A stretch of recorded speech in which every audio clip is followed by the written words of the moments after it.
As I was perusing the internet one day, I saw a video from a YouTube channel called Triple Jump listing the top 10 Souls-like to play today. In that list, I was genuinely surprised to see Lords of the Fallen on it. Not only that, but it was listed pretty high at number 4. I understand that art is ultimately subjective, including video games, and I respect their opinion. I just personally believe that it is an ultimately subpar and soulless Souls clone, but that's just me. At the time of its release, Lords of the Fallen was just seen as just that, a Souls clone with very little in the way of separating itself from the genre. I played through this game twice already for review purposes, hoping to come out with a recommendation, but I unfortunately can't find any justification for it. Why is that the case? Let's find out together, as one. In Lords of the Fallen, you play as an ex-convict named Harkin. Your goal is to defeat the invading force known as the Rogar. I actually appreciate that the game doesn't try to tell the story like Dark Souls does and takes a far less ominous approach. There's also an incredibly obvious twist at the end that can be seen a mile away, but overall I enjoyed the story for what it is. When you start, you're given a choice on which magic you'll use and what your starting equipment set will be. Since this is a classless RPG, you can easily change what you'll want to focus on as you level up. Personally, I'd recommend Strength as there are far less agility weapons to collect. You'll also get a brief tutorial on how combat works here. As expected, it is very similar to what is featured in the Souls series. However, the more methodical pace has been taken to an extreme, with each strike feeling like an eternity before it lands. Some weapons can't even be used one-handed for how slowly they swing, and even then the two-handed strikes take forever. Eventually you'll run into your first boss, and this is definitely where Lords of the Fallen drops the ball. Bosses range from being incredibly boring to being incredibly cheap. All of them last for far too long. The beauty with Dark Souls bosses is how intense they are without overstaying their welcome. In Lords of the Fallen, you're given barely any window of opportunity to get a hit in. This is due to the constant tracking attacks bosses do, as well as the slow weapon strike speed letting you get about 1 or 2 hits in. It also doesn't help that many of these bosses have way too much health for how boring they are. Honestly, I can just cut the review short and end it right here. An action RPG is made up of 2 things, the action and the RPG.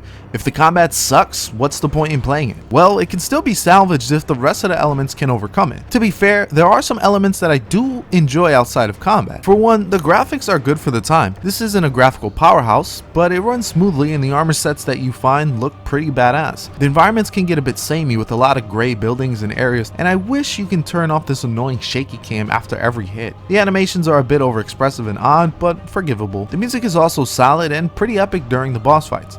Again, it doesn't blow me away or anything, but solid nonetheless. Throughout the game, you'll run into NPCs that may ask you to accomplish something or will offer you a choice. Most of these do not influence the game in any huge way, but it's a nice addition to help with replay value. Leveling up is a bit different here. You can use your XP to upgrade your attributes or to upgrade your spells. None of the spells here really were that exciting for me to use, especially since there are only about 12 to choose from. However, I cannot deny the usefulness of being able to summon a clone of yourself to take some damage. Unlike the Souls games, you can't just stick with one weapon or armor set, as you need higher stats in order to get the better weapons. Grinding thankfully isn't much of an issue here, mainly due to its risk versus reward mechanic. If you continuously fight without using a shrine, aka this game's bonfire, you can increase your experience multiplier the more enemies you kill. You can also bank the experience points in order to not risk it if you need to heal yourself and replenish your points, aka your flasks. It's a simple but great system that I wish was used more in this genre. For the loot, I recommend to look at every nook and cranny for chests. The loot you'll find is almost always better than what you currently have. There are even chests that require you to use a few runes, so make sure you have a stockpile of those. Some people dislike this system for limiting what equipment you can use in the late game,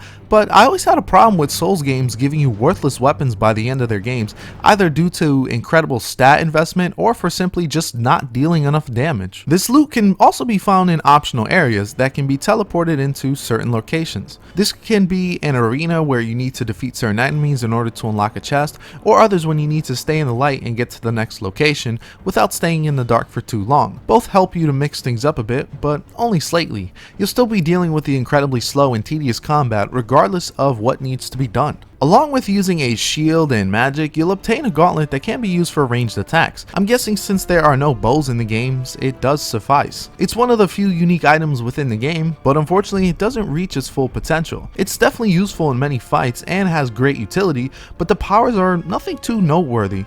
much more could have been done here. I'm mixed on the way death is handled here. Instead of walking back to your location to pick up your lost experience points, you'll instead be on a timer and have to get back to that location within a certain time frame. If not, these points are lost forever. While I do respect the developers for trying something new here, it doesn't work well considering how slow paced the game is. Everything about this game is slow, so why all of a sudden I need to sprint makes no sense. Unlike many Souls games, it's actually incredibly easy outside of a few random difficulty spikes. The enemy variety is on the lower side, so you'll end up fighting the same enemies, just far tougher versions that can one-shot you until you get better gear. Even so, this game is incredibly short at only 15 hours from my first playthrough after scavenging everything that I can find, including some optional bosses. There's really just not that much content here, especially on repeat playthroughs. There's an obligatory new game plus mode, and I believe it does continue the story a bit, but I highly doubt you'd want to even play this once after the review. Overall, this game is a disappointment and one that I wish I could recommend. The combat is incredibly tedious and the bosses are downright terrible. The loot and risk versus reward mechanic here is well done,